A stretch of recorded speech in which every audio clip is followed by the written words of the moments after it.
Para todos aqueles que gostaram do Top 5 Leituras para Crianças e Leituras para Meninos e Meninas de 10 anos, esse vídeo aqui são todos muito bem-vindos a assistirem. Hoje apresento um novo Top 5, na verdade um Top 6, o Top 6 das minhas melhores sugestões para meninos de 1 a 6 anos. E aqui vai um pouco de contextualização para que o espectador, para que o seguidor entenda o que é esse vídeo, basicamente. Quando me pediram para enumerar as minhas sugestões, meus palpites de melhores leituras para meninos e meninas, basicamente eu resgatei experiências pessoais, dei os meus palpites baseado na minha história como leitor, nos livros que me marcaram aos 10 anos de idade. Só que para falar de uma idade um pouco mais sensível, que talvez requeira um pouco mais de conhecimento, eu preferi buscar ajuda profissional. E quem é essa profissional? Ela mesma. Doutora Cristiane Lasmar Pacheco, autora do blog Infância Bem Cuidada. E se você ainda não conhece e tem interesse em saber mais sobre a paternidade, sobre a maternidade, a criação dos seus filhos, não deixe de visitar. Minha grata surpresa, depois de alguns meses acompanhando esse blog, foi saber que não só a doutora Cristiane redigia textos excelentes sobre a criação dos seus filhos, como também criou um belíssimo guia chamado Como Montar uma Bela Biblioteca para o Seu Filho de 1 a 6 anos. É uma lista abrangente de obras literárias infantis com excelentes valores a serem transmitidos para o seu filho, com valor literário.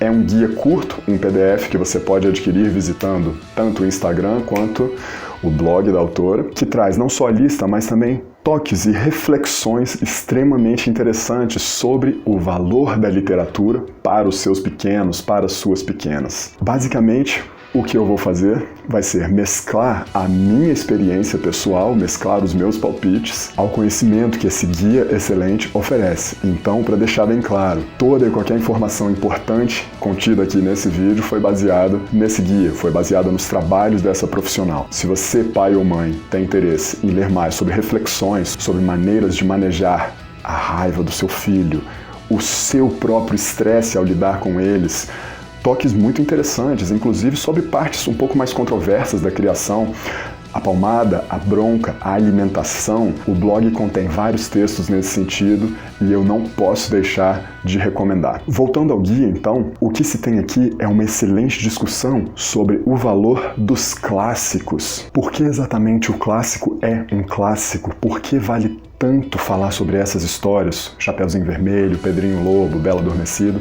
para os seus filhos, para suas crianças? Porque essas histórias têm um valor atemporal. São histórias com mensagens que vão servir para qualquer família, para qualquer criança, não importa onde ou quando sejam lidas. Não importa em qual época da humanidade nós estejamos conversando, é sempre bom uma criança escutar a história do Chapeuzinho Vermelho e saber que ela precisa escutar os conselhos dos seus pais. É sempre bom uma criança escutar a história do Pedro e o Lobo para saber que ela não deve mentir, que ela deve ser sincera com os seus pais.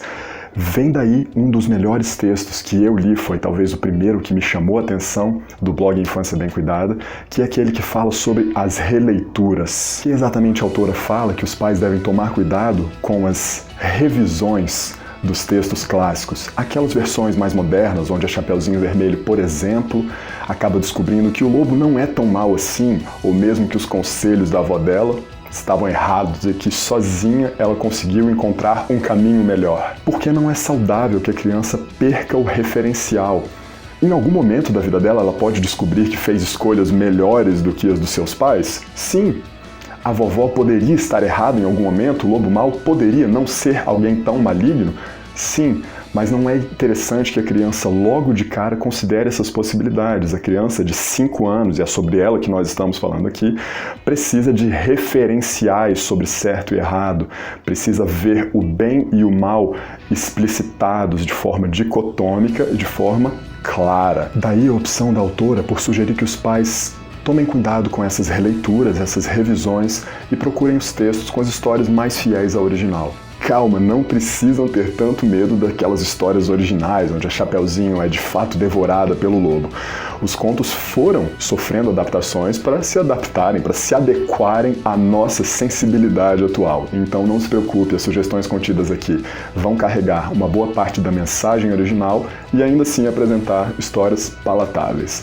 Mas chega de tanta falação, vamos ao livro então, vamos aos livros e ao guia. Nosso guia para montar uma bela biblioteca para o seu filho. O nosso top 6 vai se transformar em 2 top 3. Sugestões para o seu menino de 1 a 3 anos e um outro top 3 com sugestões para o seu menino de 4 a 6 anos. Vamos à lista então. Top 3. Esse top 3 não é organizado por ordem de preferência, mas sim por ordem de complexidade. Um parâmetro que a própria autora criou, que envolve vocabulário, extensão, volume de texto e também tamanho da ilustração. Aos pais que querem escolher livros, isso faz muita diferença. Quanto maiores as ilustrações, mais fácil vai ser a compreensão do livro. Isso falando para crianças de 1 a 3 anos. Então, vamos lá? Minha primeira sugestão de complexidade 1 é Boa Noite Lua, de Margaret Wise Brown. Minha segunda sugestão, essa eu li aos 5 anos, essa eu já fiquei um pouquinho atrasado para os parâmetros da autora, é Menino Poti, uma história agradável de Ana Maria Machado. A edição sugerida é aquela publicada pela editora Salamandra, com ilustrações muito bonitas e frases que com certeza vão prender a atenção do seu pequeno ou da sua pequena. Poti é bonito, com pena de tucano no peito. Na terceira posição, ocupando a complexidade 3, vem 2 sugestões. Deixei os 2 empatados aí. Meu primeiro livro de contos de fadas, de Mary Hoffman, e Minhas Fábulas de Esopo, ambos publicados pela Companhia das Letrinhas. Todos esses volumes, é óbvio, devem ser lidos em voz alta ao seu pequeno ou à sua pequena, para que ela tenha capacidade de acompanhar. Afinal, a maior parte das crianças de até 3 anos ainda não está alfabetizada. Por que exatamente a autora pensou nesses títulos? Porque ela seguiu parâmetros. O primeiro deles é que a linguagem dos livros deve ser agradável e bem escrita. Afinal, as crianças gostam muito de repetir, de que a história seja lida dezenas ou às vezes centenas de vezes para ela. Acredito que todo pai já tenha passado por isso. Por quê? A criança aprecia o prazer de antecipar o que vem, ajuda na construção do senso de ordem. E como essa história vai ser repetida para ela dezenas, centenas de vezes, você não vai querer que o seu filho repita ou memorize textos ruins, com linguagem vulgar, não é mesmo? Partindo então para o outro top 3, de meninos e meninas de 4 a 6 anos, aqui vão as 3 sugestões. E quais são as observações da autora sobre esse período? Primeiro, mesmo depois de alfabetizada, a criança vai continuar, provavelmente, apreciando a leitura em voz alta. Então, além de ser uma ótima oportunidade para criar laços mais fortes para que a criança aprecie a presença do pai ou da mãe, a leitura em voz alta ainda estimula o senso de orientação da criança e vai deixá-la mais atenta para o período escolar, que começa a se aproximar nessa idade. As ilustrações podem ser um pouco menores. Então, bem rapidamente, vamos ao nosso top 3. Complexidade 1, Pedro e o Lobo. Complexidade 2, Fábulas de Esopo. E de complexidade 3, Contos da Carochinha. Para mais detalhes sobre esses livros, não deixe de ler, não deixe de baixar, fazer um download do guia da autora, que vai trazer uma lista bem mais abrangente do que esse top 6 que eu trouxe. Para finalizar o nosso top 3, vou fazer aqui 2 bônus.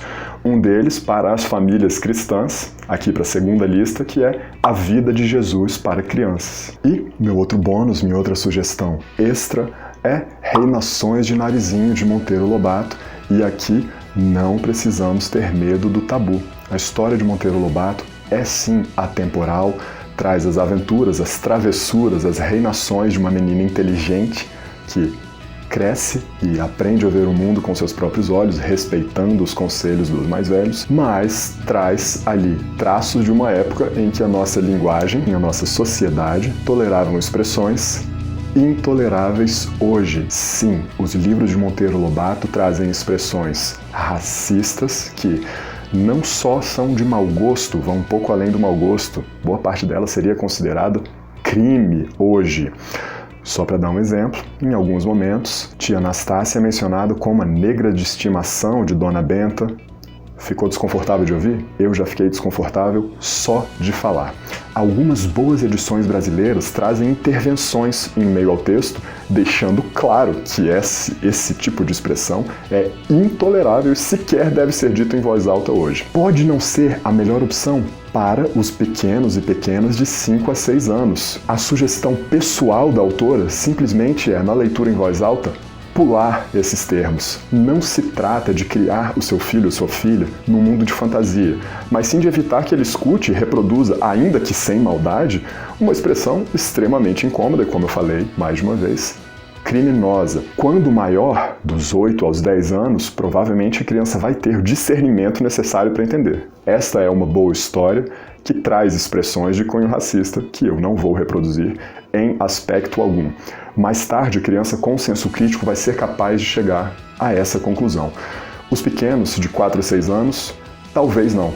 Daí a sugestão da própria autora de não mencionar esses termos, pular essa parte. Mais uma vez, não se trata de criar seus filhos em um mundo de fantasia, apenas de apresentar para eles uma questão complexa quando eles forem capazes de lidar com ela. Terminamos assim a nossa lista, nosso top 6, na verdade nossos 2 top 3 de leituras para o seu menino ou menina de 1 a 6 anos. Algo que me deixou muito feliz ao concluir a leitura desse guia foi perceber que o meu palpite dos outros vídeos foi acertado sobre quem é a verdadeira autoridade em casa para decidir as leituras. Além do seu próprio filho, quem manda é você, pai. Você, mãe. Vocês é que devem decidir. Nem mesmo a palavra de uma especialista desse calibre, muito menos a de um palpiteiro, pode impedir vocês de lerem X ou Y. Tudo que a autora oferece nesse guia são sugestões, meros palpites aqui da minha parte, baseados em experiência e estudo. Mais uma vez agradeço a você que ficou até o fim do vídeo e agradeço também à doutora Cristiane por me permitir falar sobre a obra dela, sobre o excelente trabalho que ela faz com educação infantil. Espero que as crianças de vocês gostem das sugestões apresentadas aqui. A gente se vê e até o próximo palpite.